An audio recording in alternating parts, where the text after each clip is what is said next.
بسم اللہ الرحمن الرحیم نحمدہ و نصلی علی رسولہ الکریم۔ شیخ سعدی رحمۃ اللہ علیہ نے گلستان کے اندر ایک حکایت ذکر کی ہے کہ ایک بادشاہ نے ایک غلام کو قتل کرنے کا حکم دیا۔ جب غلام کو یہ یقین ہو گیا کہ اب میری جان بچتی نہیں ہے تو اس نے سوچا کہ مرنے سے پہلے دل کی بھڑاس تو نکالوں، تو اس نے اپنی زبان میں بادشاہ کو گالیاں دینا شروع کر دی۔ بادشاہ اس کی زبان سمجھتا نہیں تھا۔ دربار میں نیک خصلت وزیر سے بادشاہ نے پوچھا کہ یہ کیا کہہ رہا ہے؟ تو اس نے کہا کہ یہ والکاظمین الغیظ والعافین عن الناس، یعنی آپ سے معافی کی درخواست کر رہا ہے۔ اسی دربار میں ایک دوسرا وزیر بھی تھا جس کی طبیعت پہلے وزیر سے مختلف تھی۔ اس نے کہا کہ بادشاہ سلامت کے دربار میں ہم جیسے لوگوں کو جھوٹ نہیں بولنا چاہیے، یہ بادشاہ سلامت کو گالیاں دے رہا ہے۔ تو بادشاہ نے کہا دروغ مصلحت آمیز بہ از راستی فتنہ انگیز، فتنہ برپا کرنے والے سچ سے خیرخواہی ملا ہوا جھوٹ بہتر ہے۔ یعنی بادشاہ سلامت نے تنبیہ کی کہ تمہارے سچ سے اس غلام کی جان جاتی ہے اور اس کے جھوٹ سے اس غلام کی جان بچتی ہے، تو تمہارے سچ سے اس کا جھوٹ بہتر ہے۔ دیکھیں، اسلام کے اندر جھوٹ بولنا کبیرہ گناہ ہے۔ بخاری شریف کے اندر روایت ہے کہ آپ علیہ السلام نے منافق کی 3 علامتیں بتائی ہیں۔ پہلی علامت یہ بتائی اذا حدث کذب، جب وہ بات کرتا ہے تو جھوٹ بولتا ہے۔ موطا امام مالک میں حضرت صفوان رضی اللہ عنہ کی روایت ہے کہ نبی پاک صلی اللہ علیہ وسلم سے پوچھا گیا کیا مومن بزدل ہو سکتا ہے؟ آپ علیہ السلام نے فرمایا ہاں، مومن بزدل ہو سکتا ہے۔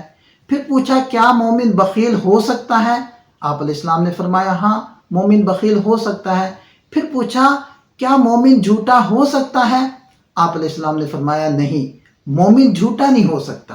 ان سب روایات کے باوجود ایک روایت میں یہ الفاظ ہے لیس الکذاب الذی یصلح بین الناس، وہ شخص جھوٹا نہیں جو لوگوں کے درمیان صلح کروائے، فینمی خیرا او یقول خیرا، اچھی بات پہنچائے اور خیر کی بات کہے۔ کیوں؟ اس لیے کہ ترمذی شریف کی روایت ہے فساد ذات البین ہی الحالقہ، آپس کا فساد دین کا حلق کر دیتا ہے۔ یعنی جیسے اس طرح سر کو بالوں سے بالکل صاف کر دیتا ہے، اس سے تشبیہ دی ہے اللہ کے نبی صلی اللہ علیہ وسلم نے کہ آپس کا فساد دین کو اور اعمال صالحہ کو بالکل اسی طرح ختم کر دیتا ہے جیسے کہ اس طرح سر کے بالوں کو۔ تو اس ساری تمہید کے بعد ان تمام یوٹیوبر کی خدمت میں گزارش کروں گا جو مولانا طارق جمیل صاحب اور رائمن کے حضرات کے ساتھ حالیہ واقعے کے بعد میدان کے اندر اترے اور ہر ایک نے اپنی اپنی بولی بولنی شروع کی۔ کوئی کہتا ہے کہ جی حقائق میں آپ لوگوں کے سامنے پیش کرتا ہوں، کوئی کہتا ہے جی اصل بات یہ تھی، کوئی کہتا ہے جی یہ وائس سنیں، یہ اس آدمی کی ہے جو اس واقعے کے اندر شریک تھا، یہ چشمدید گواہ ہے، کوئی کہتا ہے جی اصل حقائق یہ ہیں۔ تو محترم، یہ کون سی پاکستان بھارت کی جنگ تھی کہ جہاں اصل حقائق کا نکالنا ضروری تھا کہ کتنے جہاز گرے اور کتنے افراد مرے؟ یہ تمام تحقیقات کر کے ہم کون سی دین کی خدمت کر رہے ہیں؟ ہم کون سا آپس کا فساد ختم کر رہے ہیں؟ کیا ہماری اس گفتگو سے، کیا ہمارے اس عمل اور کارروائی سے نفرتیں ختم ہو رہی ہیں یا آپس کے بغض اور اناد بڑھ رہے ہیں؟ ہم سوائے وسوسے پھیلانے کے، سوائے بدظنی پیدا کرنے کے اور دین کی کیا خدمت کر رہے ہیں؟ ہر بات کا جاننا تمام لوگوں کے لیے ضروری نہیں ہوتا۔ عوام کو وہ بات بتائیں جس کے جاننے میں عوام کا فائدہ ہو۔ جو چیزیں ہم لوگوں کے سامنے لا رہے ہیں وہ چیزیں تو جانبین کے لیے نقصان دہ ہیں اور عوام کے لیے ان کا جاننا ضروری نہیں ہے۔ تو خدا را اس بات کو سمجھیں کہ کون سی بات عوام میں کرنی چاہیے، کون سی بات نہیں کرنی چاہیے۔ جھوٹ جو کبیرہ گناہ ہے، اسلام نے اس کی اجازت دے دی، لیکن آپس کے فساد اور دشمنیاں اور بدظنیاں اور بدگمانیاں ان کو پھیلانے کی اجازت نہیں دی۔ اب اگلی گفتگو میری وہی ہے جو سابقہ ویڈیو کے اندر میری گفتگو تھی، جس کا لنک ڈسکرپشن میں موجود ہے، کہ مولانا طارق جمیل صاحب اصل میں رائمنڈ والے حضرات سے مختلف ہیں، اور مختلف ہونے کا مطلب غلط ہونا نہیں ہوتا۔